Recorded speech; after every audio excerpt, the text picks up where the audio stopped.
Hello everyone, welcome back to our channel అండి. ఈ వీడియోలో మనం మగవారికి పొదుపు సంఘాల స్పందన గురించి తెలుసుకోబోతున్నాం. వీడియోలోకి వెళ్ళే ముందు లైక్ చేసి సబ్స్క్రైబ్ చేసుకొని పక్కన ఉన్న బెల్ ఐకాన్ను క్లిక్ చేయండి. ఏపీలో ఇన్నాళ్ళుగా మహిళలకే పరిమితమైన పొదుపు సంఘాలను మెప్మా పురుషులకు విస్తరిస్తుందండి.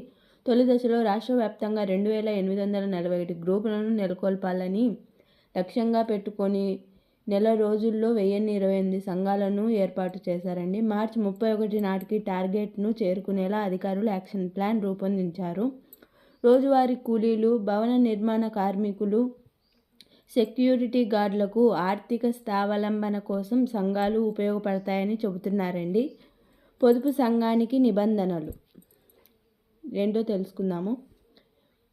18 ఏళ్ల నుండి 60 ఏళ్ల వయసు ఉండాలి. 5గురు కలిసి ఒక గ్రూప్గా ఏర్పాటు చేసుకోవాలి.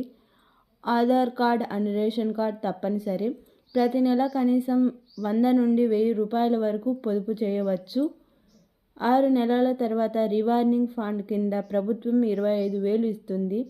తర్వాత ఈ మొత్తాన్ని పెంచుకుంటూ పోతుంది. మెప్మా కార్యాలయ సిబ్బందిని కలిస్తే గ్రూప్ను ఏర్పాటు చేస్తారు.